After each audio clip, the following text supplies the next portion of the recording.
going on, guys? It's Urban Gamer, and they finally released some new Diamond Dynasty news for MLB 16. A lot of people have been wanting to see what they're going to change, what they're going to add, and I actually got a list of some of the stuff. They put a Twitch out a stream yesterday. I think it was yesterday. My days are all messed up, and they gave some information. I think a lot of it is actually some important information, so I'm going to go down the list. I'm going to try to make this video fast, and let's start it off. Now, the first thing I think we got to mention is that they got a new stat tracking thing, and what I guess Diamond Dynasty is doing this year, they're having up-to-date stats day by day. Remember before it used to be weekly, and there used to be only some major changes to some Diamond players or some Gold players. So they said they hooked back up with Inside Edge. I don't know if you guys remember, they used to be an Inside Edge before. I guess they're back with them, and they're giving a daily stat tracker of how they're doing. If they had a bad game, it would knock them down a couple points. I actually got a picture that I'm going to show you where it shows some guys that actually had a bad game. They pulled it from last year, October 2nd, I believe it was. So it's just giving you an example of what is going on.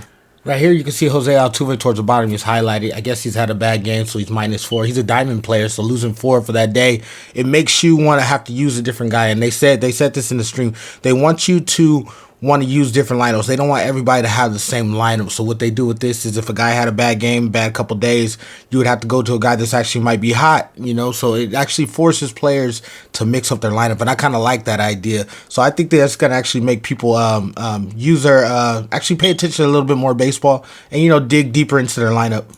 And it also gives that option to see it on the Diamond. So you can see over there, Frazier at third baseman has went down from 84 to 83. So it opens it up for a lot of people to be creative with their lineups. With that being said, though, legends and prime players, their stats do not adjust. Those are the ones that are set in stone.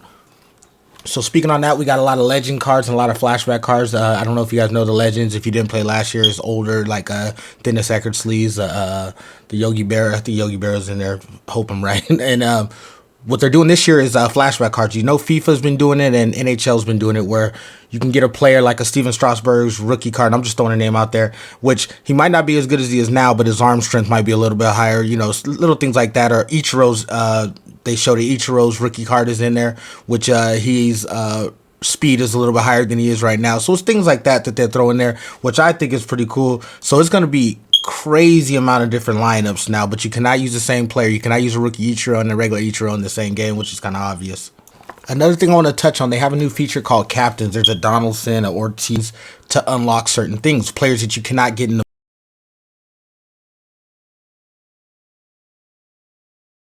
market, and that's the big thing. A lot of these legends you can't get in the market from what they're saying. So let's say they call it tickets. It's not stubs, it's actually tickets. Stubs are still in the game, which you purchase.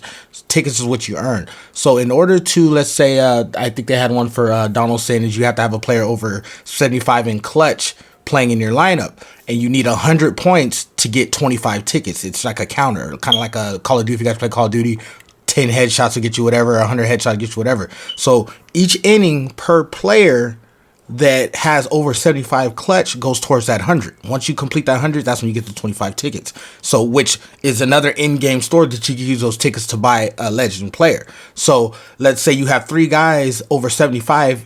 Every time that they're in the game, every inning, that's 3 points every inning for those 3 guys. So if you really one of those guys that want to complete things, you make your whole line of everybody over 75 clutch, which is a little harder than what it sounds. So every inning you're getting 9 points. And if you play a 10-inning game or 9 innings, that's 99 points right there. So it's just one of those things that you got to freak your lineup, and I kind of like that idea. I really do kind of like that idea, and I think it's going to help the game out. And another one of these things that they're allow you to buy boxes, and when they allow you to buy boxes, I actually can put one up right now.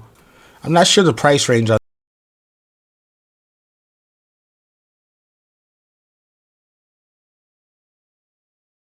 these, but you can see on the right there's a 20 pack and you get 3 silver cards guaranteed or better, which actually they give you before you even open the packs, which is kind of cool. Right next to that is a 10 pack with 1 silver card. So it speeds up the process for a lot of streamers and stuff that want to buy packs. I'm pretty sure everybody buys packs in a bundle, so I like that. I'm excited about that. It makes it so much easier just to be able to buy packs. Also, a new feature that the developers also said that's coming is the play with friends, which is really big. The only thing that sucks is you're not allowed to trade cards. So I guess you would have to use a market if you're going to be doing any wager matches. I know a lot of streamers like to use that option to play with friends to do wager matches and all that, which is kind of cool. But I'm excited about being able to play with friends. I don't have too many friends that really play Diamond Dynasty. A lot of my viewers in my Twitch stream play it also, so I'm pretty sure I could set up something to do some user plays and all that. But I'm excited about that part about it. But let's get into some of the fixes that they said that they're going to fix or that are fixed for this new season coming up. Number one on my list is actually the bunt cheese. They said they addressed it. I don't know how they addressed it, which is going to be kind of interesting on what they do. The only thing I could think of is they take the accuracy of the bunt down, or knock it down a few notches so people can't do it all the time. Hopefully they do that. The bullpen cheese, where guys will get blown out the first inning, go straight to their bullpen, and have a middle relief pitcher dealing the whole game even though his energy is low. They fixed that supposedly, which is a good thing. The quick pitch. It was never an issue with me, but I guess a lot of guys complain when their pitcher's up to bat in the lineup and they didn't realize it. The guy would hurt him quick pitch one just to get a strike on him. I guess they're saying a fix for this is to hold R2 down, and it'll give you about 3 seconds to do what you got to do. I don't know if they're talking about last year was a fix, but they said they added that. They added a little bit of extra time also besides R2 to be able to go ahead and figure out what you're going to do. Which is cool, but my thing is you got to pay attention to your lineup, so it was never an issue to me. If I did lose a strike, I blame myself, not blame anybody else. The stealing cheese, they also said that they fixed that. The only way I could see it being really competitive on MLB The Show is you actually have to manually steal yourself. I used to just hit R2, and the guy would get a good jump automatically. I think that was a button R2. They should actually make you have the user tap it right at the right time. We'll see if they do that. And the bean glitch, I never really dealt with this, but I guess they're saying if you bean a guy a few times in a row, it actually boots you from the game, which I think kind of sucks because sometimes you just don't have control. 3 times in a row is a lot, don't get me wrong.